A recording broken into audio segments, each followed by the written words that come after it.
تو بہرحال غیبت ایک گناہ ہے. کسی شخص کی ایسی بات کا ذکر کرنا جو اس کے سامنے کی جائے تو اس کو بری لگے، یہ غیبت ہے. اب اس طرح کی باتیں ہم لوگ کتنی کرتے رہتے ہیں، پیٹ بھر کے غیبت کرتے ہیں. بیوی کے ساتھ بیٹھ کے گپ شپ لگانے لگے، اس کی ہانک رہے ہیں، اس کی ہانک رہے ہیں، اس کی غیبت، اس کی غیبت، جناب سن رہے ہیں، غیبت کر رہے ہیں، غیبت غیبت ہی غیبت. گھر کیا ہے؟ جہنم ہے، جہاں اللہ کی نافرمانی پہ نافرمانی ہو رہی، کبیرہ بار بار ہو رہا ہے، اصرار اور احساس بھی نہیں.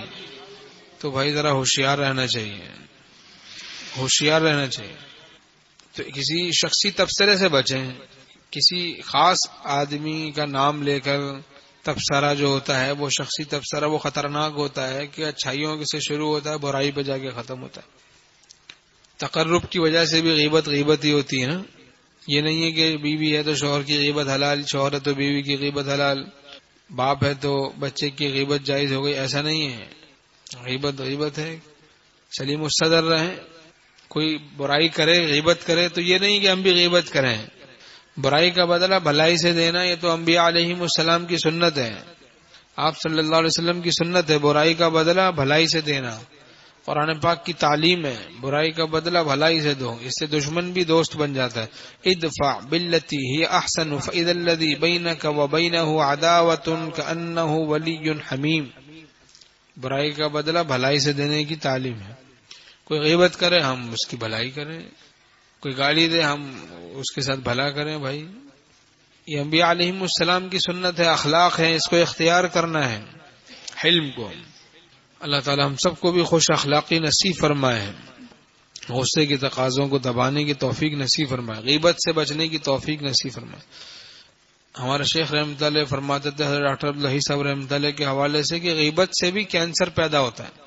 چونکہ قرآن پاک میں مضمون ہے وَلَا تَجَسَّسُوا وَلَا يَغْتَبْ بَعْضُكُمْ بَعْضًا أَيُحِبُّ أَحَدُكُمْ أَن يَأْكُلَ لَحْمَ أَخِيهِ مَيْتًا فَكَرِهْتُمُوهُ. کہ تجسس نہ کرو. یہ بھی ایک مرض ہے نا، تجسس، ٹو میں لگنا، خامخواہ جناب ٹو میں لگے رہنا، پیچھے پڑنا، تجسس کرنا. ایک آدمی بدنگاہی کا مریض ہے، وہ دیکھے گا کہ کون کون بدنگاہی کر رہا ہے تو خود اپنا مرض بڑھے گا. چور سب کو چور سمجھتا ہے. نیٹ کی بدماشیاں کرنے والے سمجھتے ہیں سارے ہی بدماشیاں کرتے ہیں، تو گناہ کرنے والے سمجھتے ہیں سارے ہی گناہ کرتے ہیں. وَلَا يَغْتَبْ بَعْضُكُمْ بَعْضًا، ایک دوسرے کی غیبت نہ کرو. کیا تم اس بات کو پسند کرتے ہو؟ أَيُحِبُّ أَحَدُكُمْ أَن يَأْكُلَ لَحْمَ أَخِيهِ مَيْتًا فَكَرِهْتُمُوهُ، کہ اپنے مردہ بھائی کا گوشت کھانا پسند کرتے ہو، اسے ناپسند کرتے ہو. تو حضرت ڈاکٹر عبداللہ صاحب رحمۃ اللہ علیہ فرماتے تھے کہ غیبت ایسا جیسے مردہ بھائی کا گوشت کھانا، اور سڑا ہوا گوشت کھانے سے کینسر پیدا ہوتا ہے. تو فرماتے تھے اندیشہ ہے کہ غیبت سے بھی کینسر پیدا ہو جائے، تو اس لیے بچنا چاہیے. یہ ہی وجہ نہیں ہے، یہ بھی ایک وجہ ہے. کسی کو ہو گیا تو ہم تعویل کریں، لیکن اپنے بارے میں ڈریں کہ ایسا نہ ہو کہیں غیبت سے کوئی ایسا مرض لگ جائے، اللہ پناہ میں رکھے. کیونکہ سڑا ہوا گوشت کھانے سے یہ کینسر پیدا ہوتا ہے. اور ہر گناہ کینسر سے زیادہ خطرناک ہے. غیبت جب ہو جائے تو 6-8 رکعت نفل صلاۃ توبہ پڑھ کے اللہ سے معافی مانگ لیں. اور اگر پتہ چل گیا کسی کو بھائی اس نے میری غیبت کی تو اس سے بھی معافی مانگ لیں.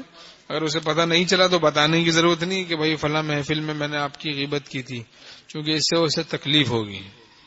اور کچھ صدقہ کر کے 10-20-30 روپیہ اگر اللہ وہ ساتھ دے تو اس کو ثواب بھی پہنچا دیں. اور اس محفل میں، اس مجلس میں جس میں غیبت کی کسی کی، اس کی تلافی کریں کہ بھائی اس میں بہت سی اچھائیاں ہیں لیکن ہم برائی کی طرف متوجہ ہوئے، ہو سکتا ہے اس نے توبہ کر لی ہو، ہم سے غلطی ہوئی، اس حماقت میں پڑ گئے، اللہ تعالیٰ معاف فرمائے، آپ لوگ بھی معافی مانگیں. اس طریقے سے بہرحال کچھ تلافی کرے اس کی، تو یہ غیبت کا علاج ہے.